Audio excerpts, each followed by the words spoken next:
여러분은 이런 이름을 알고 계십니까? 파이란입니다.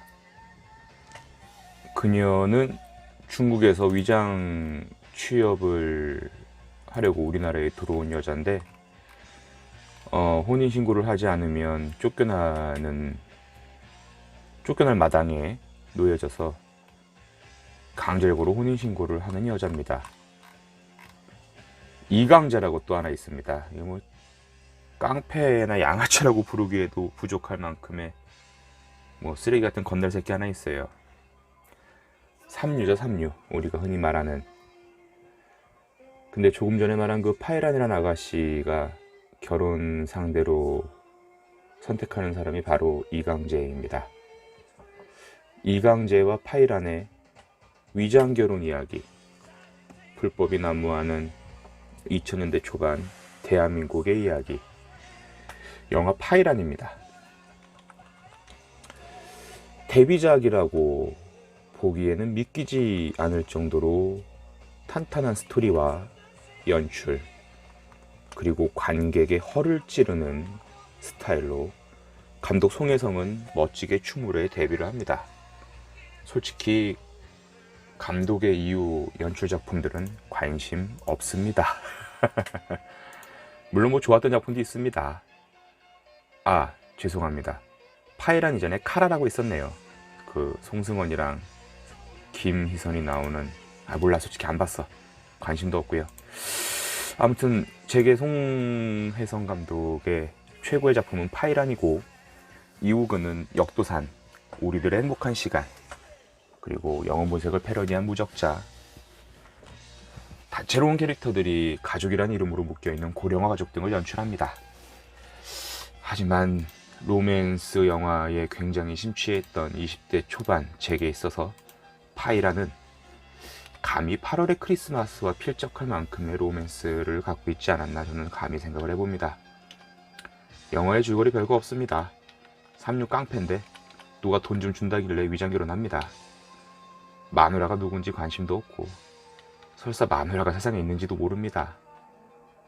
비디오 가게에서 야동이나 빌려주고, 동갑내기 친구가 조폭의 두목인데 그 밑에서 똘마니 짓을 하면서 후배들에게는 개차반 대접도 못 받으면서 살고 있습니다.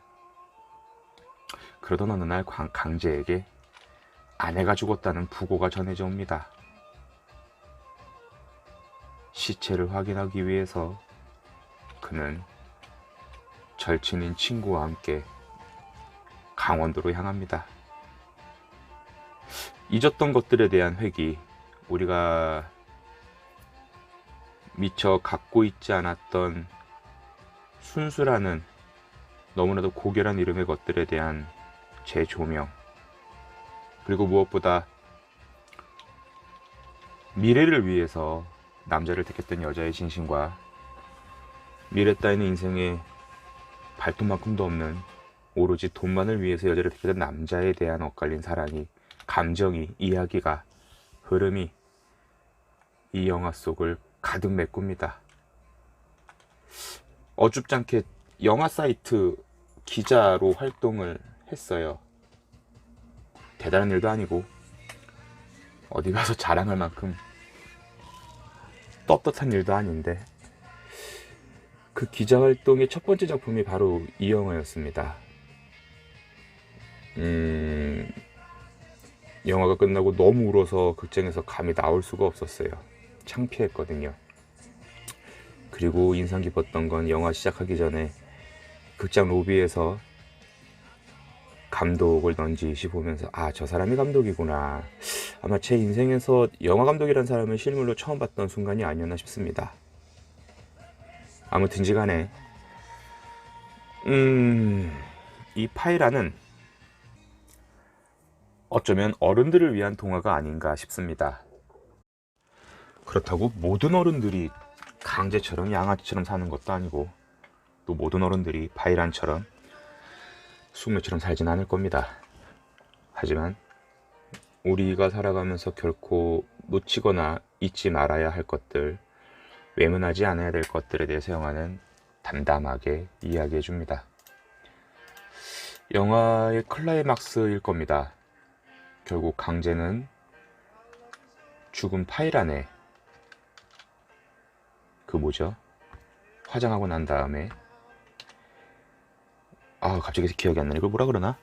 아무튼 그걸 들고 다시 서울로 돌아옵니다. 결심을 하죠. 같은 패거리의 두목 대신 누명을 쓰고 감옥에 갔다 오면 배 한 척을 해주겠다는 약속을 저버리고 고향으로 내려가 개가천선하여 착실하게 살고자 합니다. 하지만 두목은 그런 강제를 놓아줄 리가 없죠. 왜냐면 자신의 범죄를 모두 다 알고 있기 때문에. 결국 두목은 다른 똘마니 하나를 시켜서 강제를 죽입니다. 고향으로 떠나기 전 고운 가루가 된 파이란을 품에 안고 강제는 파이란이 바닷가에서 부르는 노래를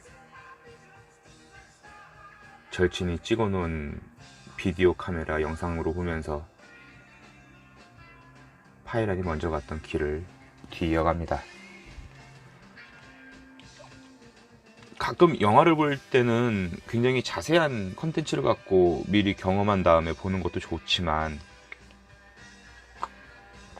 아무런 단서 없이 보는 것도 저는 굉장히 좋다고 봐요.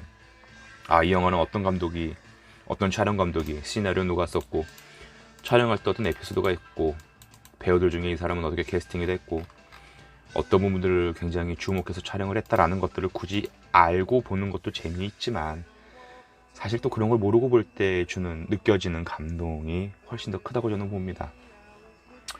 엉거주춤 그 사이트의 명예기자로 활동을 시작을 했고 이 영화를 보고 리뷰 한 편을 써야 된다는 애매모호한 책임감, 사실 영화 보고 음악을 듣고 책을 읽고 사진 한 장을 느끼고 그림 한 장을 보고 글을 끼적이는 건 그때까지 지금까지 평생 해오던 일이었는데 그것이 어떤 책임이라는 프레임 속에 갇혀지면 울타리 속에 존재해버리면 굉장히 몹시 부담이 되고 힘들게 되더라고요.